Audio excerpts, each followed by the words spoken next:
안녕하세요, 네스터입니다. 지금 보고 계시는 화면은 포토샵이고, 본 영상은 포토샵에 대한 기초 영상입니다. 포토샵을 우선 설치를 하시고, 따라와 주시면 될 것 같고요. 우선 포토샵이 설치가 안 되어 있으신 분들은 어도비사의 홈페이지에 들어가서 구매를 하시거나 무료 체험판을 이용하시면 될 것 같아요. 그러니까 예전에 버전들은 단일 제품으로 구매가 가능했었는데 한 번 구매하면 계속 쓸 수가 있었는데 얘들이 이제 CC로 넘어오면서 어, 월 단위 결제로 바뀌었어요. 연결제나 월 단위 결제. 그래서 이제 그 CC 클라우드 앱 안에서 업데이트도 자동으로 되고 어떤 폰트도 사용을 할 수가 있고 클라우드 지원도 하고 뭐 이런 컨셉으로 변경이 됐어요. 그래서 최신 버전을 쓰시는 게 좋으시겠죠. 예, 아무래도. 그러면 이제 홈페이지 가셔서 구매 또는 평가판을 다운받으셔서 화면을 열어주시고 따라오시면 될 것 같습니다. 저는 포토샵 CC 2019 버전으로 여러분께 안내를 해드릴 거예요. 그리고 이거는 뭐 부가적인 건데 제가 2019 버전으로 강의를 할지언정 저보다 버전이 낮다고 나랑 버전이 맞지 않네?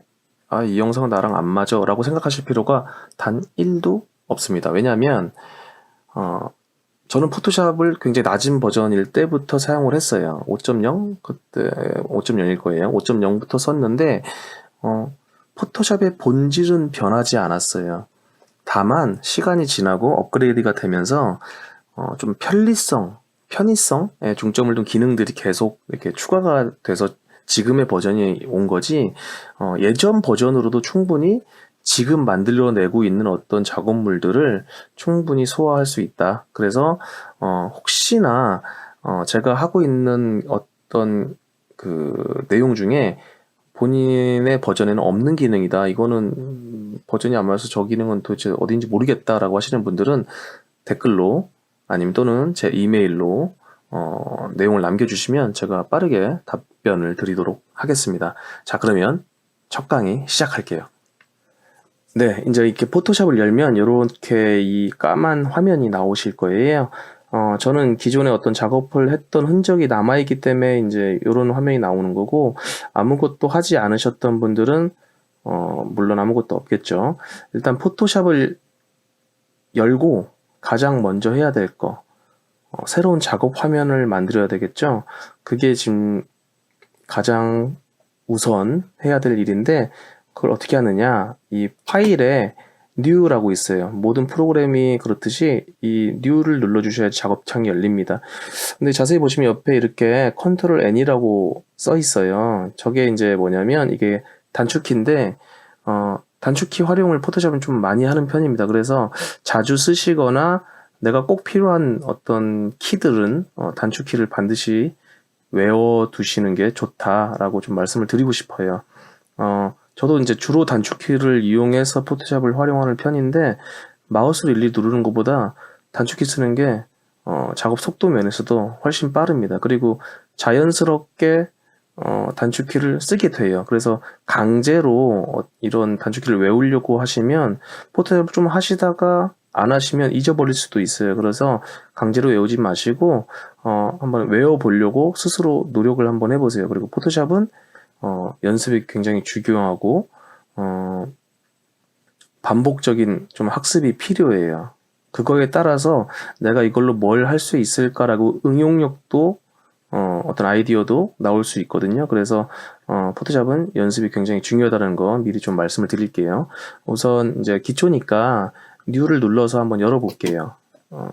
뉴를 열면 이렇게 새로운 작업 화면을 만드는 창이 하나 뜨는데 버전마다 요거는 화면이 좀 다르실 수는 있어요. 그런데 이제 이쪽 제가 지금 가르치는 우측에는 똑같이 나옵니다. 그래서 이 가로 사이즈, 작업할 영역의 가로 사이즈와 세로 사이즈를 정해주는 거예요.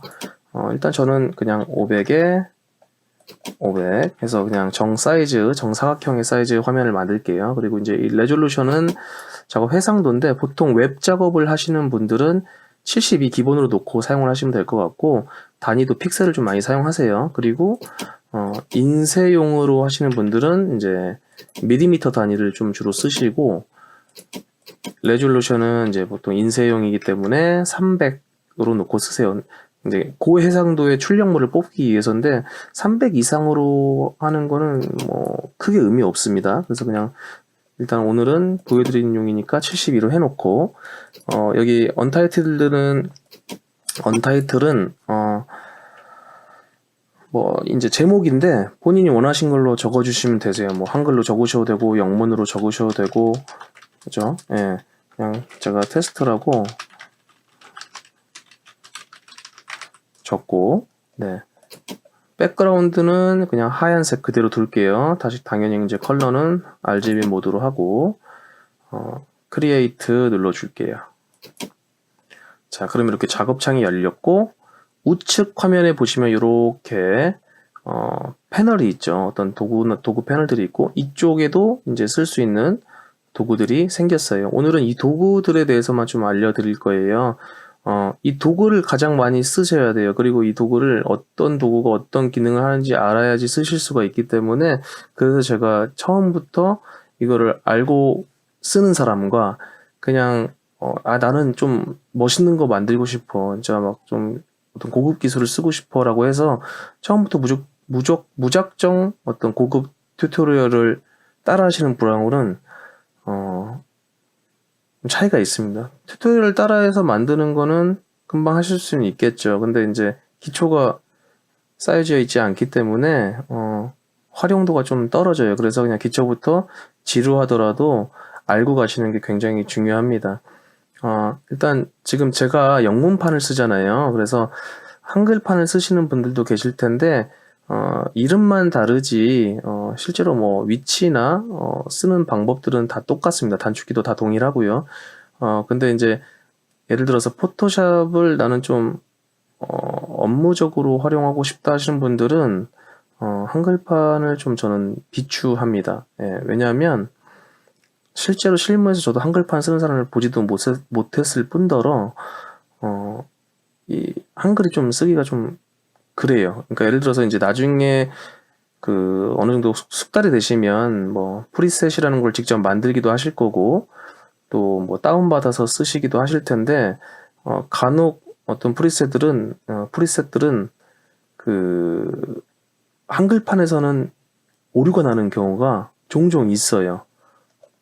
그래서 한글판은 가급적 저는 추천드리지 않아요. 그리고 이제 좀 이게 뭐 어떤 번역 퀄리티가 뭐라 그럴까? 이게 뭐 좀 직역이라고 해야 될까요? 그래서 오히려 좀 영문판을 쓰던 분들은 한글판을 못 쓰고 한글판을 쓰던 분들은 영문판을 좀 어려워하고 이런 경우가 생기거든요. 그래서 어차피 포토샵은 영문판으로 출시를 했고 그냥 프로그램들은 한국에서 만든 프로그램이 아닌 이상 그냥 영문판 그대로 쓰시는 거를 저는 추천을 드려요. 일단 그렇고 자 이제 이거 하나부터 좀 알아가 볼게요. 자 얘는 뭐냐, 여기 지금 미리 보기 화면에 나오시다시피 화살표잖아요. 이동 툴이에요. 무브 툴 해서 단축키 V라고 지금 여기 표기가 되고 있죠. V. 자 제가 예를 들어서 그냥 여기 다른 걸 누르고 그냥 키보드에 V를 눌러볼게요. 바뀌었죠. 네, 이렇게 단축키를 쓰냐 안 쓰냐의 차이는 굉장히 커요. 단축키를 그냥 누르면 쉽게 선택이 되는데 마우스로 가서 이렇게 누르는 거는 아무래도 시간이 조금 더 소요가 되겠죠. 일단 이동 툴이 어떻게 쓰는 건지 좀 보여드리기 위해서 여기 보시면 우측 하단에 Create a New Layer라고 있어요. 그래서 이 새 레이어를 만드는 건데요. 새 레이어를 이렇게 눌러보시면 이렇게 레이어 1 해가지고 빈 창이 하나 만들어졌어요. 요거 이제 그냥 쉽게 설명드리면 잠깐만요. 제가 또 이렇게 또 눌러볼게요. 막 눌렀죠. 셀로판지가 그냥 투명한 셀로판지가 한 장, 그 위에 2장, 3장 이렇게 겹쳐져 있다고 보시면 돼요. 일단 제가 여기 레이어 1에다가 사각형을 하나 그려볼게요. 까만색 지금 채워져 있죠. 스트로크 이게 선은 지금 없는 걸로 되어 있고요. 자, 이렇게 까만색을 하나 그려볼게요. 자, 그럼 이렇게 까만색이 하나 그려졌죠. 그리고 이 단축키 V, 네, 얘를 누르시면 움직이죠. 근데 반드시 이 아이가 선택된 상태에서 눌러주셔야 돼요. 얘를 눌렀을 때는 움직이지가 않습니다. 그쵸? 얘가 지금 여기에 그려져 있기 때문에 얘를 선택하고 움직이셔야 돼요. 여기서 얘를 움직이게 하는 방법. 여기 보시면 오토 셀렉트라고 돼 있어요. 자동 선택이라고 돼 있는데 얘를 체크해 주시면 움직입니다. 그쵸? 근데 보시다시피 얘도 이쪽으로 자동으로 갔어요. 저는 개인적으로 오토 셀렉트 잘 안 쓰는 편이에요. 왜냐면 내가 만든 객체가 어디 있는지 좀 외우고 있고 싶은 어떤 그런 마음 때문에 오토 셀렉트를 잘 안 쓰는데 이게 막 되게 복잡하게 많이 있게 되면 어떤 그림들이나 이런 게 복잡하게 있다 보면 오토 셀렉트를 이제 간혹 써요. 아니면 이렇게 뭐 오른쪽을 눌러서 내가 지금 선택하고 있는 그 어떤 객체 옆에서 오른쪽 마우스 클릭을 하시면 얘가 지금 뭔지 표시가 돼요. 지금 보시면 렉트앵글 1이라고 써 있죠. 네.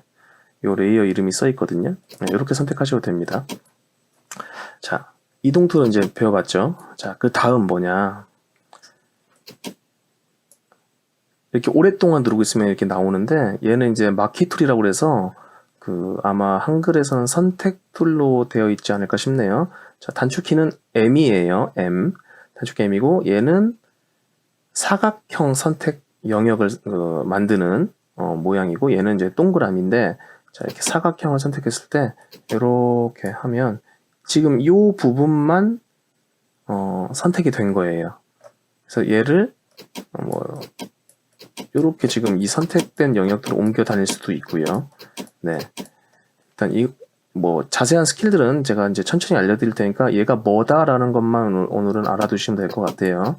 자, 얘를 이제 내가 선택한 거를 좀 지우고 싶어. 그러면은 단축키로 컨트롤 D가 있어요. 예, 컨트롤 D를 누르시면 해지를 하실 수 있어요. 자, 컨트롤 D. 자, 그리고 다음.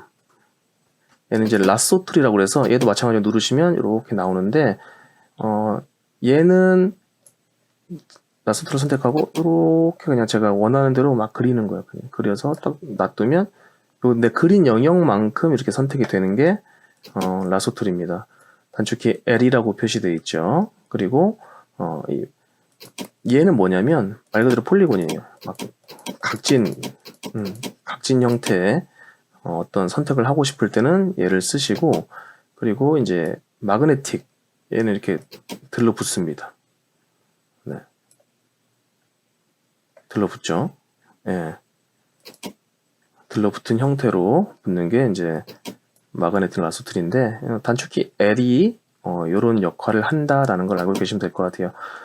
그리고 이제 매직 완드 매직 툴 매직 툴이라고 하는데 매직 완드 툴은 이제 매직 봉이라고 아마 나와 있으실 것 같아요. 한글판에서는 얘는 지금 안 되죠. 뭐가 왜 안 될까요?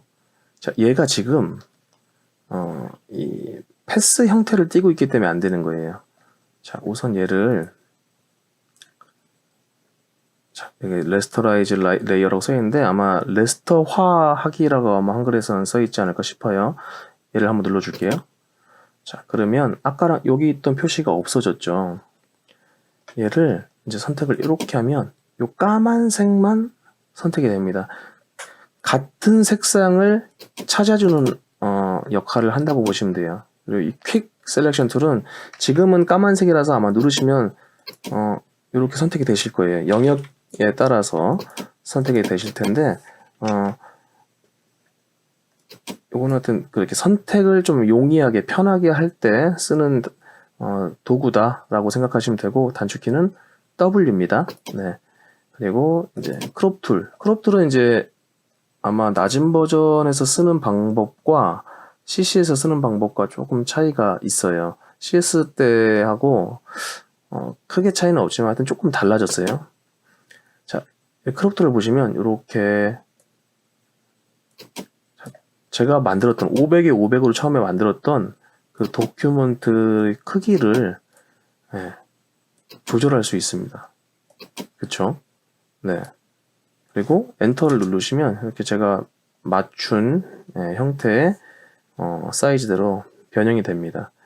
크롭 툴은 이제 어떤 거를 이제 말 그대로 크롭 잘라낼 때 쓰는 거라고 보시면 될 것 같고요. 자, 이 슬라이스 툴은 지금 여기서 보여드리기가 좀 애매한데 보통 웹 작업하시고 나중에 각 이미지별로 잘라낼 때 슬라이스 툴을 이용을 해서 그 이미지가 따로 저장할 때 쓰는 게 슬라이스 툴이에요. 자, 보통 크롭 툴만 주로 사용을 하니까 슬라이스 툴은 나중에 어떤 제가 다른 영상들을 올릴 때 안내를 또 해드리도록 할게요. 자, 크롭 툴 단축키가 당연히 C입니다. C고,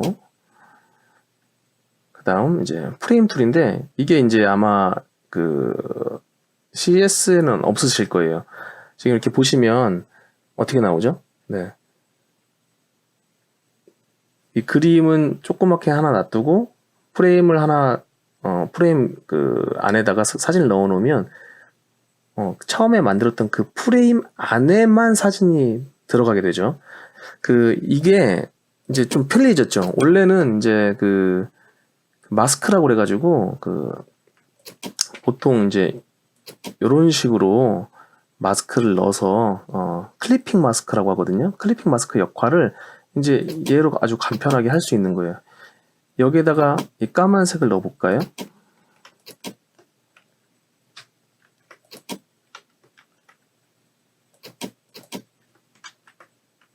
그쵸. 까만색 크기는 이만큼인데, 네. 들어가면 요만큼밖에 안 나와요. 그쵸? 그림이 그려진 영역만큼밖에 안 보이는 거예요. 그래서 클리핑 마스크 역할을 얘가 한다라고 생각을 하시면 될 것 같아요. 이제 프레임 툴이라고 해서 단축키는 K입니다. 그리고 스포이드 툴은 아마 이제 많은 분들이 아실 텐데 어떤 색깔을 뽑아낼 때 주로 사용을 합니다. 그래서 예를 들어서 제가 이거를 그냥 빨간색으로 선택을 하는데 이 색깔이 저는 필요해요. 그러면 이 스포이드 툴을 선택해서 이렇게 눌러주시면 오랫동안 누르면 이렇게 틀이 나오거든요. 네, 얘의 색상을 찾으면 여기 전경도 색상도 바뀌었죠. 네, 단축키는 I입니다. 스포이드 툴 좀 의외로 많이 사용합니다. 그리고 이제 스팟 힐링 툴인데 얘가 굉장히 이제 합성할 때 많이 사용해요. 힐링 브러쉬 툴이나 스팟 힐링 브러쉬 툴은 지금 보여드리기가 굉장히 좀 난해하네요. 어떤 사진을 좀 불러와야 될 것 같은데 잠시만요. 네, 이제 이 힐링 브러쉬 툴은 좀 보여드리기 편하게 하려고 제가 이렇게 사진 하나 갖고 왔는데 이렇게 바꾸고 싶다 흰색으로. 그러면 이렇게 바뀌어요. 재밌죠? 네. 그런 이제 합성이나 어떤 특정한 영역을 근처의 색상이나 근처의 어떤 형태로 좀 이렇게 변하게 하고 싶다고 하시면 자연스럽게 얘가 합성을 시켜주거든요. 그래서 힐링 의외로 많이 쓰시니까 힐링 단축키 반드시 외워주세요. 얘는 이제 단축키 J입니다. 여기 보이시죠? 지금 여기에 낙서가 되어 있었는데 이렇게 하니까 주변 색과 이제 거의 비슷해졌죠. 그래서 거의 합성티가 안 나는, 네, 굉장히 유용하게 많이 사용합니다. 그리고 이제 브러쉬 툴은 굉장히 많이 사용을 하시죠. 브러쉬 툴은 여기에 이제 어떤 브러쉬들이 있고 이 브러쉬들의 크기나 모양들을 설정해 주실 수가 있어요. 브러쉬에 대한 자세한 건 이제 나중에 다시 설명드리기로 하고요. 이 브러쉬는 말 그대로 브러쉬예요. 특정 색상을 놓고 칠하면 칠해집니다. 그쵸? 자, 단축키 B입니다. B 브러쉬 툴. 네. 보이시죠? 네. 저게 브러쉬 툴이고요. 그리고 이제 도장 툴. 스탬프 툴이라고 하는데 단축키 S고 지금 이렇게 그림 보시면 같은 모양을 복사하죠. 그쵸? 자, 볼까요? 자, 복사하는데 여기에 눌러서 얘를 그냥 이렇게 쓰시는 게 아니고 그냥 누르시게 되면 아마 이렇게 나오세요. 여기 보면 Alt 클릭 한 후에 사용하라고 나오는데 이게 뭐냐면 Alt를 누르시면 모양이 이렇게 바뀝니다. 그래서 내가 예를 들어서 나 이 남자를 좀 복사하고 싶어. 그러면 그냥 Alt를 누르고 여기 찍을게요. 어이? 어떤 거예요? 복사가 됐죠? 예. 이럴 때 써요. 자, 합성할 때 많이 씁니다. 도장 툴도 역시. 자, 패턴 스탬프들은 말 그대로 패턴을 복사해오는 아이고요. 단축키 S 꼭 외워두세요. 그리고 히스토리 브러쉬 툴 보이세요? 네, 이렇게 막 그리고 뿅 그려놨던 걸 지웠어요. 브러쉬로 그려놨던 걸 지우고 나서 다시 얘를 그리면 그 전에 지웠던 그 브러쉬로 그려놨던 거에 다시 칠해주는 역할을 하는 게 이 스토리 브러쉬 툴입니다. 자, 단축키는 Y라고 나오죠. 자, 그리고 지우개 툴이에요. 지우개 툴은 말 그대로 지우는 애야. 예. 지워지네요. 그죠? 예. 지우개 툴도 많이 사용하십니다. 자, 그리고 단축키는 E입니다. 자, 요게 이제 페인트 툴인데, 이거를 어떻게 설명을 드려야 될까? 근데 페인트 툴, 예를 들어서,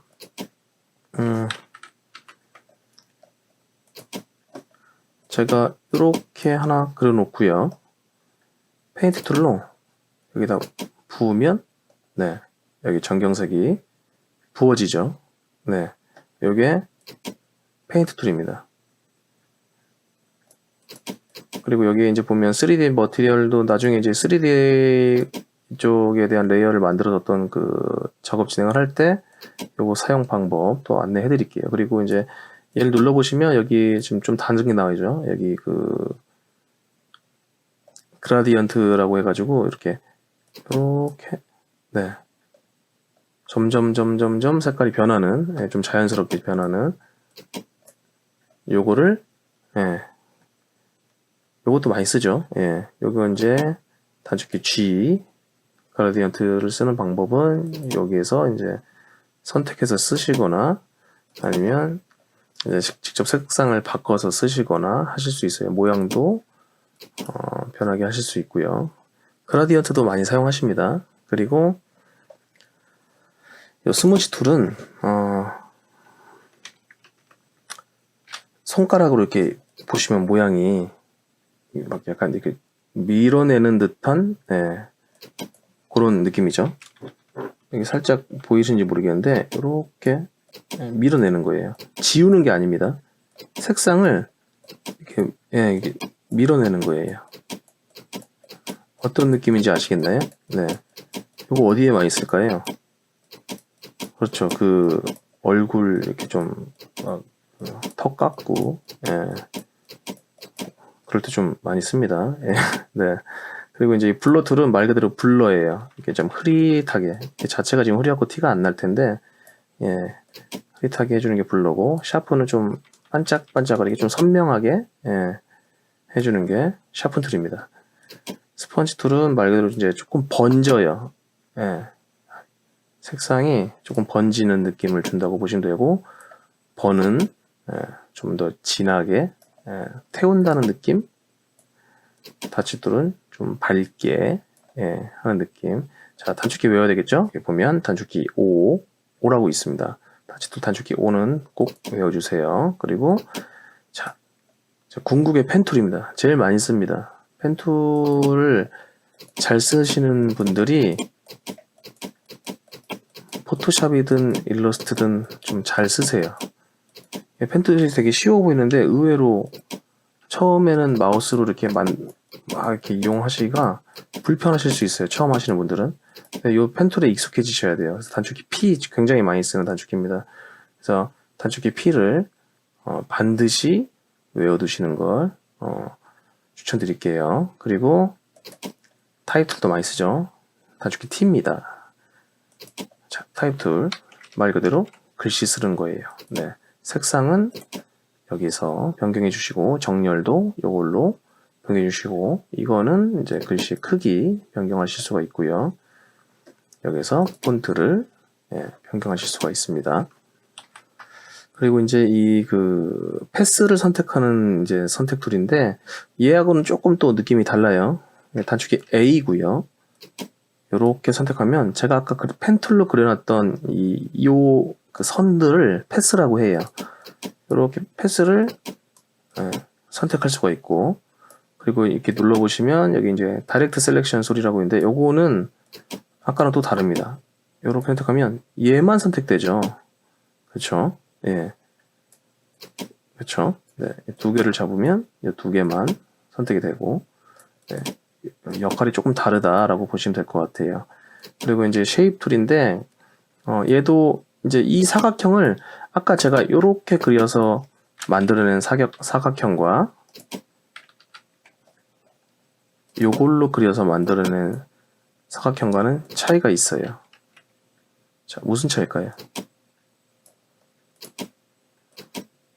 얘는 아까 레스터화가 된 사각형이라고 보시면 되고, 얘는 패스로 그려진 사각형이에요.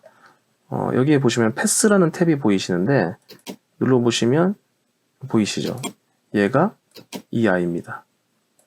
이 워크 패스는 제가 아까 펜툴로 그린 패스라고 보시면 돼요. 이 패스 안에 얘는 나오지 않죠. 이 사각형은 나오지 않아요. 네, 모양도 없죠. 패스라는 모양이 전혀 없습니다. 네, 그래서 이렇게 패스 그리시는 분들도 계시고 저처럼 그리시는 분들도 계세요. 뭐 차이는 크게 없습니다. 크게 없어요.